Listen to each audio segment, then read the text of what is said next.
નમસ્કાર. કરંટ ટોપિકમાં આપનું સ્વાગત છે. આપની સાથે હું છું પાર્થ મોદી. દર્શક મિત્રો, કરંટ ટોપિકમાં અલગ અલગ મુદ્દાઓ પર ચર્ચા થતી હોય છે અને ખાસ કરીને એક મુદ્દો ક્યાંક વધારે ભારતીય માર્કેટને લઈને ચર્ચાઈ રહ્યો છે.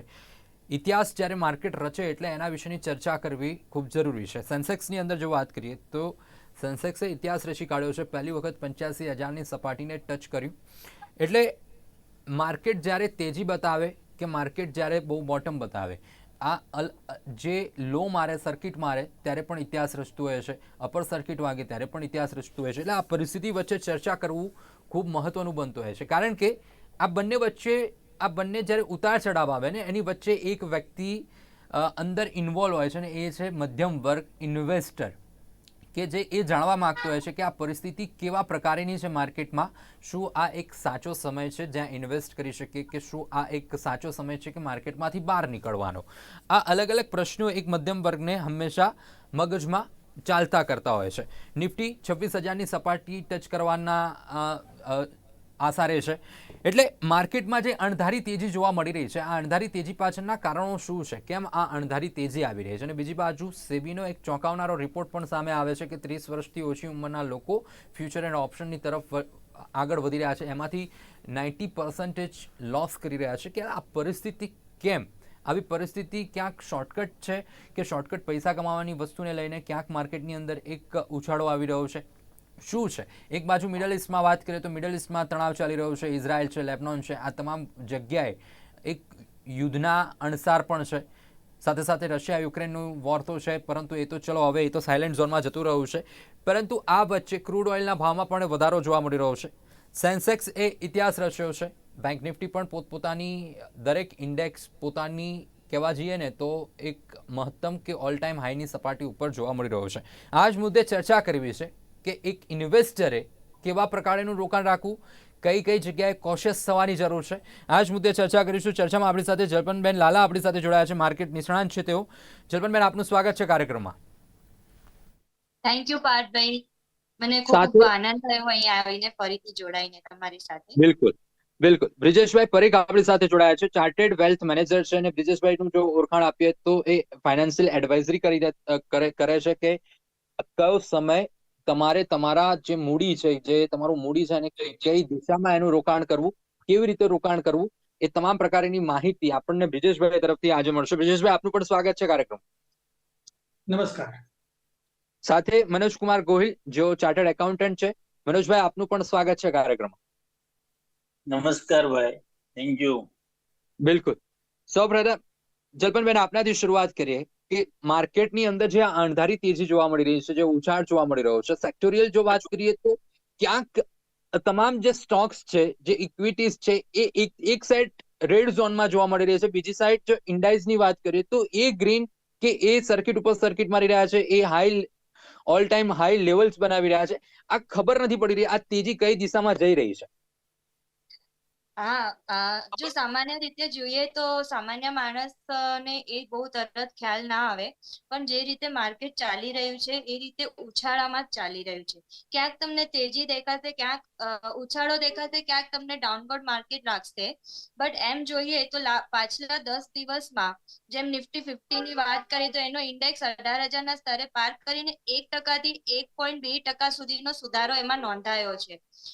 એમાં બી ફાઇનાન્શિયલ એન્ડ એફએમસીજી શેરોમાં બી સુધારો જોવામાં આવ્યો છે. If you talk about Sensex, તો સેન્સેક્સમાં બી 10 દિવસમાં 1 થી 1.5% સુધારો જોવામાં આવ્યો છે. ટેકનોલોજી છે, બેન્કિંગ ક્ષેત્ર છે, ફાર્મા ક્ષેત્ર છે, આ બધામાં બહુ સારી રીતના તેજી ચાલી રહી છે. એમાં કાંઈ બી એવું નથી કે ઇટ ઇઝ ગોઈંગ ડાઉન.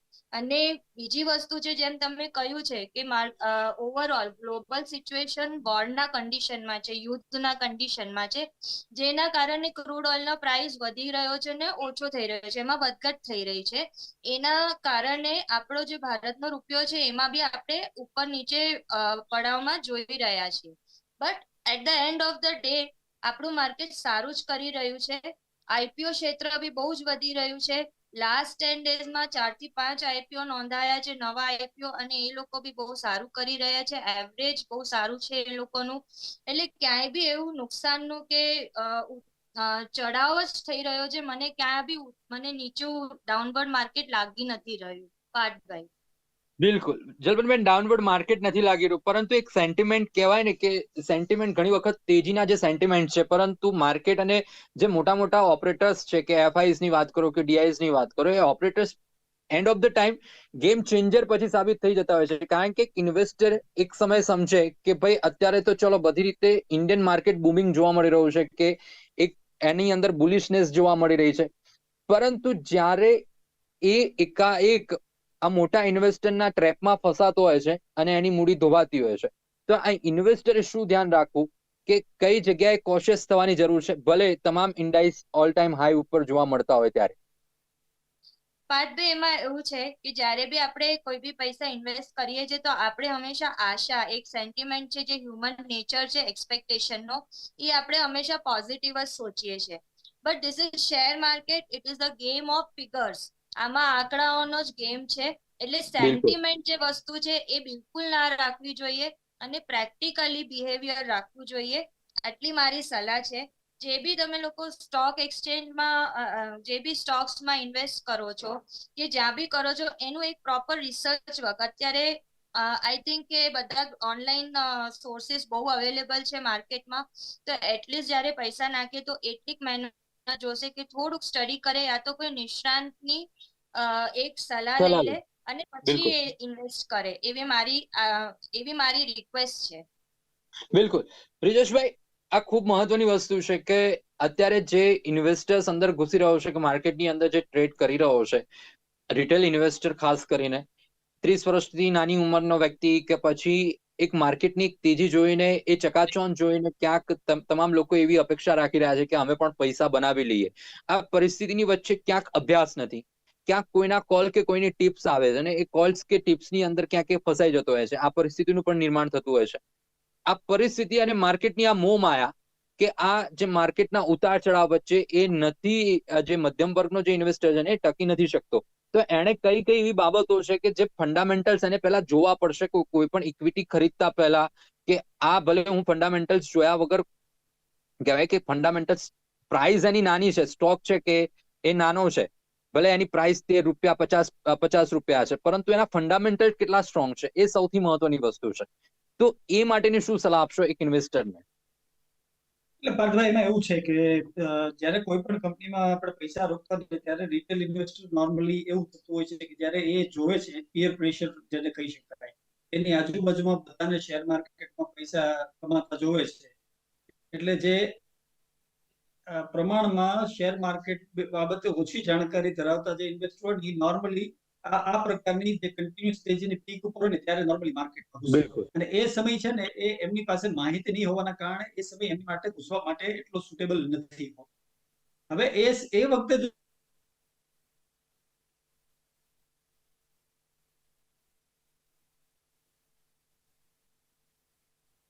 જી બ્રિજેશભાઈ. તો એમણે ખાસ કરીને તમે જે એનો પ્રાઇસ ટુ અર્નિંગ, કે ભાઈ પ્રાઇસ શું છે અને એની સામે એની અર્નિંગ શું છે, એક ફેક્ટર કન્સિડર કરી શકાય. સાથે સાથે ગ્રોથ, એટલે price to earning to growth, P ratio ને સાથે એનો ગ્રોથ રેશિયો કેવો છે, એ બે વસ્તુને જોઈ શકાય. અને સાથે સાથે થોડી રૂડિમેન્ટરી નોલેજ એવું હોય કે જે ઇન્ડસ્ટ્રીમાં ઓપરેટ કરે છે, એ ઇન્ડસ્ટ્રી કેવી ફ્યુચર, એનું ફ્યુચર કેવું દેખાય છે ઇકોનોમીમાં, એ જોવું ખૂબ જરૂરી છે. ફોર એન એક્ઝામ્પલ, આપણે એક્ઝામ્પલ લઈએ તો ગ્રીન એનર્જી, તો આપણા કન્ટ્રીનું હેવી રિલાયન્સ છે એ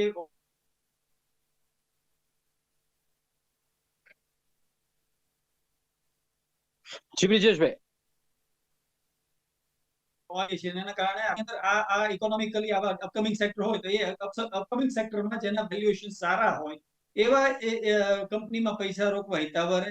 અને જો એ બધું કરવું પોતે ન હોય તો બેસ્ટ ઓપ્શન મ્યુચ્યુઅલ ફંડ રહેતો હોય છે, કે જેમાં મ્યુચ્યુઅલ ફંડમાં એક એક્સપર્ટ આ એમના વતી આ બધી તકેદારી રાખતો હોય, કાળજી રાખતો હોય અને એ પ્રમાણે કંપનીમાં ઇન્વેસ્ટ કરતા હોય છે. તો આ બે ત્રણ વસ્તુનો જો ધ્યાન રાખવામાં આવે તો ઘણી બધી ભૂલોથી બચી શકે છે ઇન્વેસ્ટર્સ. બિલકુલ. પણ બ્રિજેશભાઈ, ક્યાંક હવે ક્યાંક માર્કેટનું એક કહેવાય ને કે એક સાયકલિંગ જોવા મળી રહ્યું છે, કે એક સમયે કોઈ સેક્ટોરિયલ બેઝ માર્કેટની અંદર તેજી જોવા મળતી હોય, કે મેટલ સેક્ટરમાં વાત કરીએ તો મેટલ સેક્ટરમાં એક ફેઝ એવો હોય કે જેમાં મેટલ સેક્ટરની અંદર તેજી છે, એક ફેઝ એવો હોય કે જેમાં આઈટી સેક્ટરે, એક ફેઝ એવો હોય જેમાં ઓટોમોબાઈલ સેક્ટરમાં તેજી જોવા મળતી હોય છે, બેન્કિંગ સેક્ટર. શું હવે આખું ઇન્ડિયન માર્કેટ શું આ રીતે ચાલી રહ્યું છે, કે પછી લોકોએ હવે એ વસ્તુની અંદર કોશિયસ થવાની જરૂર છે. કારણ કે આજે જ્યારે વાત કરીએ તો જે ઓપનિંગ સેશન હતા એની અંદર સેક્ટોરિયલ બેઝમાં મેટલ સેક્ટરની અંદર સારો એવો દેખાવ જોવા મળ્યો. જ્યારે બેન્કિંગ સેક્ટરની વાત કરીએ તો બેન્કિંગ સેક્ટરમાં ડાઉન હતું.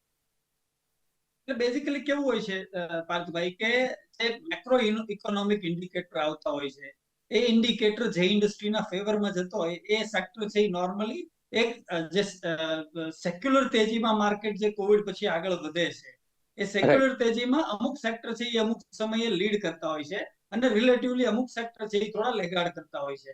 એટલે મેક્રો ઇકોનોમિક જે ફેક્ટર આવતા હોય છે, દાખલા તરીકે આજે તમે જે સેક્ટરની વાત કરો છો એ સેક્ટર એવા છે કે જેમાં આપણે ઇન્ટરેસ્ટ રેટ હવે પીક થી ઘટવાની દિશામાં જર્ની શરૂ કરી છે. વર્લ્ડ ઇકોનોમીએ it was rated by USA ના ઇન્ટરેસ્ટ રેટ ને ઘટાડ્યા છે અને ઇટ ઇઝ એક્સપેક્ટેડ કે બીજા બધા કન્ટ્રી પણ સુટેબલી આગળ એ રહેશે, કારણ કે કોવિડ પછી જે ઇન્ટરેસ્ટ રેટ ઘટી અને પછી જે વધ્યા હતા એમાંથી હવે પાછી ડાઉનવર્ડ જર્ની શરૂ થઈ છે. તો ઇન્ટરેસ્ટ રેટ સેન્સિટિવ જે એવા બધા સેક્ટર કે જેમાં ઇન્ટરેસ્ટ રેટ ઘટવાથી એ કંપનીઓની પ્રોફિટેબિલિટી વધે છે અને એ સેક્ટરની પ્રોફિટેબિલિટી વધતી હોય તો નેચરલી એ સેક્ટર છે એ એક સેક્યુલર તેજી વાળી માર્કેટની અંદર એ સેક્ટર તેજીને લીડ કરતા તમને જોવા મળી શકે. અને સાથે સાથે જે ઇન્ટરેસ્ટ રેટ એવા સેન્સિટિવ હોય જેમાં ઇન્ટરેસ્ટ રેટ ઘટે એને નુકસાન થવાનું એવા સેક્ટરો છે એ નેચરલી લેગાડ રહેતા હોય છે. તો એ ઓવરઓલ સેક્યુલર તેજીમાં આવી સેક્ટરલ લીડરશિપ અને સેક્ટરલ લેગાડ તમને જોવા મળી શકે છે. બિલકુલ દર્શક મિત્રો, ખૂબ મહત્વની વસ્તુ છે કે એક સેક્યુલર તેજી અને ખાસ કરીને કોઈ પણ એક કહેવાય ને કે એક સેક્ટર છે હંમેશા એક બૂમ કરતું હોય છે. કારણ કે આપણા ત્યાં અલગ અલગ જે સેક્ટર છે, ફાર્મા છે, મેટલ છે, કે તમે ઓટોમોબાઈલ લઈ લો, પછી તમે ટેક્સટાઇલ લઈ લો, કઈ બાજુ અત્યારે માર્કેટ જઈ રહ્યું છે એ પ્રમાણે માર્કેટની અંદર એ સેક્ટરની અંદર બૂમિંગ જોવા મળતું હોય છે. મનોજ કુમાર, જ્યારે વાત કરીએ કે એક ફેડનું જ્યારે રિઝલ્ટ આવ્યું, ફેડે રેપો રેટની અંદર ઘટાડો કર્યો કે 50 બેઝિસની અંદર ઘટાડો કર્યો અને એના પછી કારણ કે એક સપ્ટેમ્બરના આખા 2-3 વીક જો જોઈએ આપણે માર્કેટના એક ચાર્ટની અંદર જો 2-3 વીકનો એનાલિસિસ કરવામાં આવે ને તો માર્કેટમાં ક્યાં એવી તેજીના અણસાર કે ક્યાં એવી મુવમેન્ટ નથી. After Fed result, after Fed announcing માર્કેટમાં એક અલગ પ્રકારની મુવમેન્ટ જોવા મળી રહી છે. શું આ મુવમેન્ટ હજુ સ્ટીલ કન્ટિન્યુ રહી શકે છે કે પછી એની અંદર હવે ક્યાંક એક કરેક્શનની શક્યતા છે? મનોજજી.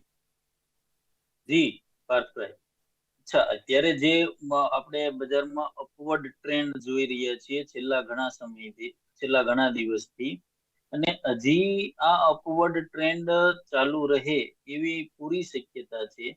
કારણ કે આપણે જે પણ ફિગર્સ જોઈએ, કોઈ પણ સારા નિષ્ણાંતોની વાત કરીએ, બ્રિજેશભાઈએ જેમ વાત કરી, જલ્પનબેને જેમ વાત કરી કે અત્યારે જે પણ આપણા આઈપીઓ કઈ પણ હોય બજારમાં, એફઆઈઆઈ પહેલા એવું થતું કે એફઆઈઆઈ થી માર્કેટ રન ઘણી વાર થતું કે એફઆઈઆઈ ની નેટ સેલ થાય તો આપણું માર્કેટ કરેક્શન મોડમાં આવી જતું. પણ અત્યારે એફઆઈઆઈ કઈ પણ વેચે છે તો એની સામે આપણું ડીઆઈઆઈ, આપણું ડોમેસ્ટિક માર્કેટ એટલું સ્ટ્રોંગ છે કે એફઆઈઆઈ ની કોઈ પણ પ્રતિક્રિયા હોય તો એનો આપણું ડોમેસ્ટિક માર્કેટ એબ્ઝોર્બ કરી લે.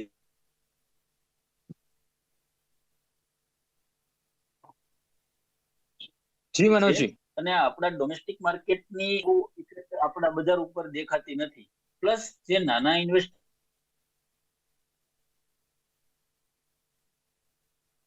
છે એ પણ હવે ખૂબ જ આપણે જોઈએ તો દરેક યુવાનો ઘરેથી જે લોકો હાઉસવાઈફ છે એ લોકો પણ પોતાના મોબાઈલથી ટ્રેડિંગ અથવા તો આઈપીઓ ભરતા હોય છે. તો આ બધી જ વસ્તુઓ આપણા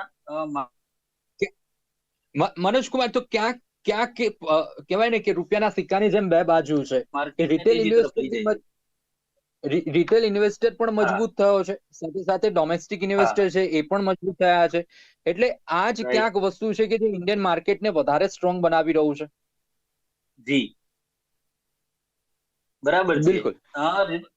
આજે જે માણસનો જે આપણે પેલા જે કઈ કરતા કે ભાઈ માણસ પેલા ઇન્વેસ્ટમેન્ટ શેમાં કરતા હતો કે ભાઈ મકાન, રિયલ એસ્ટેટમાં, ગોલ્ડમાં, એમાં જ વધારે એફડીમાં. તો લાસ્ટ છેલ્લા 10 વર્ષનો ટ્રેન્ડ જોઈએ તો એફડીમાં ઇન્વેસ્ટમેન્ટનું પ્રમાણ ઘટી રહ્યું છે, જેના અંગે આરબીઆઈએ ચિંતા વ્યક્ત કરી હતી કે ભાઈ એફડી માંથી માણસો પૈસા કાઢીને માર્કેટમાં ઇન્વેસ્ટ કરી રહ્યા છે. તો જે લિક્વિડિટી માર્કેટની હતી એ ખૂબ વધારે અત્યારે જોવા મળે છે. કોઈ પણ આઈપીઓ, અત્યારે મનબાનો આઈપીઓ ચાલે છે તો HNI 10 લાખ પ્લસ ની 100% એપ્લિકેશન તો આજે સેકન્ડ ડે માં થઈ ગઈ છે. સ્મોલ HNI 2 લાખ ની ઉપરની જે કેટેગરી હોય એની પણ આજે 119% એપ્લિકેશન થઈ ગઈ છે. બિલકુલ. તો આ જર્પણભાઈ, હા જે રીતે મનોજભાઈએ વાતચીત કરી કે હા, જે ઇન્ડિયન રિટેલર્સ છે એ પણ એટલા સ્ટ્રોંગ છે, ક્યાંક ક્યાંક મુવમેન્ટ એવી જોવા મળી રહી છે. મે બી કદાચ ઇટ્સ લાઈક અ ટ્રેન્ડ કે હંમેશા દરેક માણસ એક ટ્રેન્ડને ફોલો કરતો હોય. અત્યારે કદાચ માર્કેટનો એક ટ્રેન્ડ ચાલી રહ્યો છે એવું પણ આપણે કહી શકીએ. આફ્ટર કોરોના પછી લોકોમાં એક ઇન્વેસ્ટિંગ પ્રત્યેની ક્યાંક જાગૃતતા આવી છે, કાં તો પછી લોકો એ સમજ્યા છે કે ભાઈ આ one of the biggest market કે જ્યાંથી તમે પૈસા કમાઈ શકો છો, એક વેલ્થ સારી એવી ક્રિએટ કરી શકો છો. તમારી પાસે second of source of income તમે આને રાખીને જનરેટ કરી શકો છો. બીજી વસ્તુ, જે રીતે મનોજભાઈએ વાતચીત કરી કે એફડીઝ ની અંદર જે રોકાણો ઓછા થશે, એફડીઝ નીકાળીને લોકો માર્કેટમાં ક્યાંક ઇન્વેસ્ટ કરી રહ્યા છે એક સારા આરઓઆઈ ની આશા રાખીને, તો ક્યાંક ડોમેસ્ટિક ઇન્વેસ્ટર્સ આની અંદર વીક નહીં પડે? ના પાડે, જરા બી નહીં પડે. કેમ કે હમણાં આપણે જોઈ રહ્યા છે કે એમએસએમઈ ના અને ઉદ્યોગ ક્ષેત્રે સરકારે બહુ બધી સ્કીમ્સ બી જાહેર કરી છે. બહુ મોટિવેશન આવી રહી છે. એફપીઓ થ્રુ આપણને ફોરેન ઇન્વેસ્ટમેન્ટ ફેચ થઈ રહ્યું છે. આપણે અહીંયા ફોરેન ઇન્વેસ્ટમેન્ટ બી એટલું તગડીથી આવી રહ્યું છે જેટલું ડોમેસ્ટિક ઇન્વેસ્ટમેન્ટ હતું. એટલે લોકો જ્યારે ઇન્વેસ્ટમેન્ટ કરે છે, પહેલા જેમ મનોજભાઈ કહ્યું આપણને કે પહેલાનો ટ્રેન્ડ એ જ હતો કે એફડી માં બહુ બહુ તો બચત તમે જોશો તો લોકોની ગોલ્ડ હશે કાં તો એફડી હશે, અને એ એક જગ્યાએ સ્ટેગ્નન્ટ થઈ જતું હતું. તમારું જે બી સેવિંગ નું અમાઉન્ટ છે દેટ વોઝ સ્ટેગ્નન્ટ ધેર. હવે બીજા બી સોર્સિસ આવે છે. એટલે અપાર્ટ ફ્રોમ એફડી જે બી આપણે કરીએ છીએ એના થ્રુ આપણી સર્ક્યુલેશન મની બી આપણી જે લિક્વિડિટી થઈ શકે છે, આપણી જે સ્પેન્ડિંગ એ જે મની છે શોર્ટ ટર્મ વાળા બી, જે સ્ટોક માર્કેટ લઈ લો, મ્યુચ્યુઅલ ફંડ લઈ લો, એસઆઈપી લઈ લો, આ બધી જગ્યાએ બધા હવે જાગૃત થઈને ઇન્વેસ્ટ કરવા લાગ્યા છે. તો આનાથી આપણને નથી લાગતું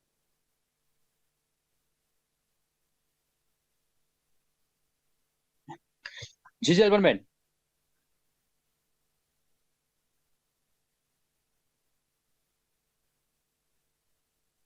તો ક્યાંક જલ્પનબેન નું ક્યાંક નેટવર્ક ઇશ્યુ જોવા મળી રહ્યો છે. બેલેન્સ બ્રિજેશભાઈ, છે. જી જલ્પનબેન, અવાજ આવી રહ્યો છે આપનો. આપનો વચ્ચે નેટવર્ક ઇશ્યુ આવ્યો હતો, એટલે આપની વાત પૂરી કરી દેજો. હા, એટલે મારું કહેવાનું એમ જ છે કે બધું બેલેન્સ જ છે. અને કોઈ બી ઇન્વેસ્ટર કે અહીંયા આપણા ઇન્ડિયામાં કોઈને બી મને લાગતું નથી કે કાંઈ બી રિટર્ન્સ નહીં મળતું હોય. બેસ્ટ રિટર્ન્સ મળી રહ્યા છે. If you go and C banks also, અત્યારે એ લોકોએ રેટ ઓફ ઇન્ટરેસ્ટ બી કાફી ઘટાડ્યા છે એમએસએમઈ ક્ષેત્રમાં જ્યારે લોન્સ હોય છે એના માટે. તો આ બધું ઓબ્ઝર્વ કરીએ છીએ તો એવું જ લાગે છે કે બેલેન્સ સિચ્યુએશન છે.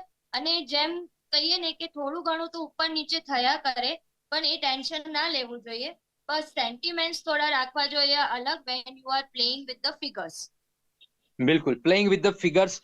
બ્રિજેશભાઈ, જે રીતેની પરિસ્થિતિ છે, ક્યાંક ઇન્ડિયા આખું માર્કેટ, ઇન્ડિયાનું ઇકોનોમિક એક અલગ જ દિશામાં જઈ રહ્યું છે, અને હવે ક્યાંક એક ડોમિનેટ કરતું હોય ગ્લોબલ લેવલે, એવું કહીએ તો પણ અતિશયોક્તિ નહીં હોય. કારણ કે 5 ટ્રિલિયન સુધી તમારું જે માર્કેટ કેપેક્સ પહોંચી જાય એટલે તમે કહી શકો કે હા ભાઈ, હવે India is booming. India emerging રીતે બુલિશ જોવા મળી રહ્યું છે. પહેલા એવું હતું કે ચલો તમે ગ્લોબલ માર્કેટની સેન્ટિમેન્ટ તમારા ઇન્ડિયન માર્કેટ ઉપર એ અસર કરી જતા હતા. લાઈક ડાઉજોન્સની વાત કરીએ, નાસ્ડેકની વાત કરીએ, કે ન્યુયોર્ક સ્ટોક એક્સચેન્જની વાત કરીએ, આની અસર થતી હતી. પરંતુ હવે આ બધા આ લોકોમાં જે અપ એન્ડ ડાઉન્સ આવતા હોય છે, ઇન્ડિયન માર્કેટ એને ઇઝીલી એબ્ઝોર્બ કરી લે છે, ઇઝીલી એને ઓવરકમ કરી લે છે. તો આ પરિસ્થિતિને ધ્યાનમાં રાખીને શું લાગી રહ્યું છે, આવનારા 5 વર્ષનું એક ગ્રોથ રેન્જ જોવા જઈએ તો ઇન્ડિયન માર્કેટ કે પછી ઇન્ડિયન રિટેલ ઇન્વેસ્ટર્સ એમના માટેનું કેવા સંકેત છે?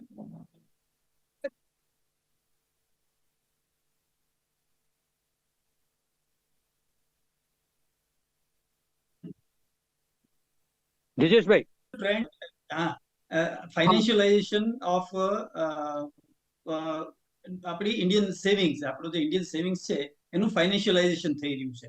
એટલે કે આપણે અત્યાર સુધી રિયલ એસ્ટેટ અને હેવી હાર્ડ એસેટમાં પૈસા રોકતા હતા. હવે હાઉસહોલ્ડ સેવિંગ છે એ ઇન્ક્રીઝિંગલી જઈ રહ્યું છે ફાઇનાન્શિયલ એસેટ્સ તરફ, અને એમાં મ્યુચ્યુઅલ ફંડ અને ઇક્વિટી મેક્સિમમ શેર એટ્રેક્ટ કરે છે.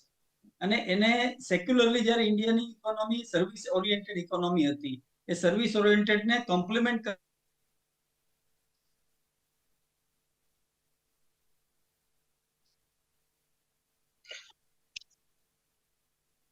છે, એના અર્નિંગ વધ્યા છે, એના એસ્પિરેશન વધ્યા છે, એટલે કન્ઝમ્પશન સાઇડ ઉપરની જે ઇકોનોમી છે એ પણ ગ્રો થઈ રહી છે. So it's a very long term story. India is a long term story. એટલે એ સ્ટોરીની અંદર રિટેલર છે એ પોતાની એક પ્રોપર ઇન્વેસ્ટમેન્ટ સ્ટ્રેટેજી સાથે આગળ વધે તો આમાંથી એ પોતાની વેલ્થ ક્રિએશનના જબરદસ્ત ઓપોર્ચ્યુનિટી અત્યારે ઇન્ડિયન માર્કેટ આપી રહ્યું છે. નોટ ઓનલી ઇન્ડિયન કન્ઝ્યુમર માટે, ઇન્ડિયન રિટેલ ઇન્વેસ્ટર માટે, પણ વર્લ્ડ ઓવર જે ઇન્વેસ્ટરો છે કે જે લોકો જ્યોગ્રાફિકલ ડાયવર્સિફિકેશન પાર્ટ યુએસના ઘણા બધા પેન્શન ફંડ છે એ બધા ઇન્ડિયન ઇમર્જિંગ ઇકોનોમીમાં, ઇન્ડિયન ઇકોનોમીમાં ઇન્વેસ્ટ કરી અને પોતાના પૈસાને ગ્રો કરાવે છે. So it is very long term secular story કે જેની અંદર આપણે આગળ વધી રહ્યા છે. અને જ્યારે માર્કેટની વાત કરીએ તો આવી સેક્યુલર સ્ટોરીની અંદર ઉતાર ચઢાવ આવતા રહે. મતલબ આ સ્ટોરી એટલા જ એવી માટે નથી કે વન ડાયરેક્શનમાં આગળ. બ્રિજેશભાઈ, આપને ક્યાંક અટકાવ્યું છે, એટલા જ માટે ક્યાંક એફઆઈઝ નું પણ ક્યાંક એક રૂખ ઇન્ડિયન માર્કેટ ઉપર ક્યાંક બુલિશ જોવા મળી રહ્યું છે. એટલા જ માટે આટલા મોટા કેપેક્સ ની સાથે એ લોકો ઇન્વેસ્ટ કરી રહ્યા છે. બીજી વસ્તુ એ થાય છે કે જે પરિસ્થિતિ છે, મોટી મોટી અમુક કંપનીઓ જેમના નામ નહીં આપું, રિસર્ચ કંપનીઓ છે, જે ક્યાંક પ્રયત્ન કરે કે શોર્ટ સેલિંગ થાય અને પોતે અંદરથી મોટો પ્રોફિટ નીકાળી લે, એવી વાત પણ. એટલે ટૂંકમાં એ લોકો પણ એ વસ્તુ વિચારે છે કે Indian market is a booming market અને ઇન્ડિયાના લોકો જે છે ને એ આપણને કમાઈ આપશે, એ પરિસ્થિતિ છે. બ્રિજેશભાઈ. જી જી જી, બિલકુલ સાચી વાત છે. તમે જયારે એફઆઈએ ની વાત કરી, ટિલ ડેટ સુધીનો એફઆઈએ નો નેટ ઇન્ફ્લો કહું ને તો 47,376 કરોડનો છે. આપણી એસઆઈપી બુક છે જે એ એસઆઈપી બુક જૂનમાં 21,262 કરોડ હતી, જે ઓગસ્ટનો આંકડો 23,331,000 કરોડનો છે. જી. આટલા બધા પૈસા જયારે ઇક્વિટીમાં આવતા હોય, એફઆઈએ અને ડીઆઈએ, આપણે મેં તો ખાલી મ્યુચ્યુઅલ ફંડ એસઆઈપી ની વાત કરી, લમસમ ઇન્વેસ્ટમેન્ટ અને કોર્પોરેટ ઇન્વેસ્ટમેન્ટ બહુ અલગ છે. એટલે એ લોંગ ટર્મ સ્ટોરી છે. ઓફકોર્સ એ ફેક્ટરીમાં એવો કામ કરે છે કે આમાં ઘણો બધો વર્ગ જે આવ્યો છે નવો પૈસા લઈને, એ માર્કેટમાં નવો છે અને એને એક જે સેક્યુલર ડાઉનસાઇડ જોઈ નથી. એટલે જેને આપણે એમ કહીએ કે રિયલ 20% થી વધારેનું કરેક્શન હોય કે જેને આપણે મંદી કહી શકીએ, એ મંદી હજી આપણે એક્સપિરિયન્સ કરી નથી. એટલે ઘણા બધા ઇન્વેસ્ટર એવું પૂછે કે એની મેન્ટલ કેપેસિટી ત્યારે આવી કોઈ સિચ્યુએશન સેક્યુલર બબુલ માર્કેટની અંદર જે કરેક્શન આવી, કરેક્શન ની વિથસ્ટેન્ડ કરે છે કે નહીં, એ ડિપેન્ડ કરે છે કે એ કેવી રીતે પૈસાને ઇન્વેસ્ટ કરે છે, પોતાના ઓન ઉપર કરે છે કે કોઈ એક્સપિરિયન્સ એની સાથે એડવાઇઝર અવેલેબલ છે જે ડાઉન માર્કેટની અંદર એને કાઉન્સેલિંગના માધ્યમથી એને ઇન્વેસ્ટેડ રાખે, અને એ બધી એ ફેક્ટર રોલ પ્લે કરશે. લોંગ ટર્મ જો ઇન્વેસ્ટર એમ વિચારીને સ્ટ્રેટેજી બનાવીને ચાલે તો લોંગ ટર્મ એક ગ્રોથ સ્ટોરીમાં જ પાર્ટિસિપેટ થઈ રહ્યો છે અને આગળ જતા ગ્લોબલ ફંડ ઇન્ડિયામાં વધવાની જ સંભાવના છે, ઘટવાની નથી. એટલે એ પણ સ્ટોરીની અંદર વચ્ચે કરેક્શન આવવાના થોડા ઘણા હિયર એન્ડ ધેર. બિલકુલ, correction is a part of the market. અને એ તો છે જ કે જીવનની રેખાઓ જેમ ઉપર નીચે થશે, એમ માર્કેટની જો રેખાઓ ઉપર નીચે નહીં થાય તો માર્કેટની તેજી આપણે એ મહેસૂસ નહીં કરી શકીએ. અને છેલ્લો એક પ્રશ્ન થઈ રહ્યો છે, આ પ્રશ્નની સાથે આપ ત્રણેયને એક પ્રશ્ન કરી દો.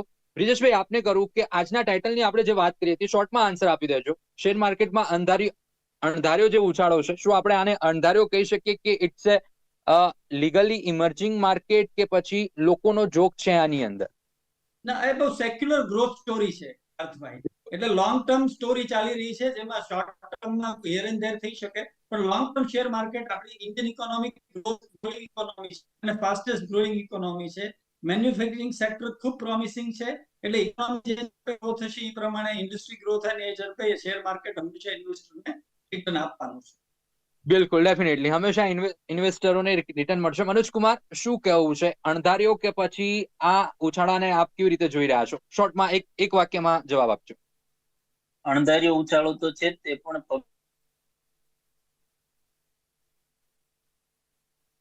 જી મનોજજી. પબ્લિક જે રીતે અત્યારે શું કહેવાય કે પબ્લિક અત્યારે બ્લાઇન્ડલી માર્કેટમાં ફોલો કરતી હોય એવું વધારે લાગી રહ્યું છે. ઇન્વેસ્ટરને એટલી જ સલાહ આપવાની કે બી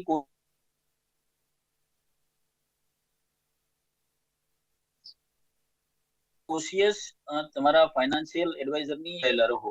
ડેફિનેટલી. જલપનબેન, શું લાગી રહ્યું છે આ ટાઇટલને આપણે કેવી રીતે જસ્ટિફાઈ કરીએ? જેમ તમે વાત કરી ઉછાળો કે પછી આની પાછળ એ મજબૂતાઈનો ઉછાળો છે? આ આપણી મજબૂતાઈનો ઉછાળો છે. We should be proud of it. અને આ મેં લાસ્ટ આપણે એક શો કર્યો તો એમાં બી કહ્યું હતું કે ઇલેક્શન પછી ઉછાળો આવશે, જે તમે રિઝલ્ટ અત્યારે બી જોઈ શકો છો પાર્થભાઈ. અને આ આપણી સ્ટ્રેન્થ છે અને ઇન્ડિયન્સની મોનોપોલી છે about savings and organising money management. જે ઇન્ડિયન્સની સ્ટ્રેન્થ છે એનું આ રિઝલ્ટ છે. બિલકુલ હું એવું રિઝલ્ટ છે, માનું. બિલકુલ ડેફિનેટલી. દર્શક મિત્રો, ક્યાંક અણધાર્યો ઉછાળાની વાત છે, પરંતુ Indian is emerging and booming market. એટલા જ માટે ક્યાંક ફોરેન ઇન્વેસ્ટરનો પણ એટલો જ રૂખ ઇન્ડિયા તરફ છે. તો ડોમેસ્ટિક ઇન્વેસ્ટર્સ તો ખબર છે કે ભાઈ ઇન્ડિયન માર્કેટની તાકાત કેટલી છે. અને એની સાથે સાથે એક મહત્વની વસ્તુ એ છે કે સ્ટેબલ ગવર્મેન્ટ એક ઘણા બધા રસ્તાઓ પણ ખોલતી હોય છે સારા સારા મેન્યુફેક્ચરિંગ સ્ત્રોત લાવવા માટે, સારા સારા ફોરેન ઇન્વેસ્ટર્સને ઇન્ડિયાની અંદર લાવવા માટે. એટલે આ પણ ઘણી બધી વસ્તુઓ એક કહેવાય ને કે માર્કેટને ઉપર લઈ જવા માટે પરિબળો કામ કરતા હોય છે. ખૂબ સરસ મજાની આજે ચર્ચા રહી આપણી સાથે. બ્રિજેશભાઈ જોડાયા, જલ્પનભાઈ જોડાયા, મનોજભાઈ જોડાયા, ત્રણેય અમારી સાથે જોડાયા. દર્શક મિત્રો, માહિતી આપી બદલ ત્રણેયનો આભાર. Thank you very much. Thank thank you. You. દર્શક મિત્રો, કરંટ ટોપિકની અત્યારની રજૂઆતમાં અત્યારે બસ આટલું. ફરીથી મળીશું. નમસ્કાર. Thank you.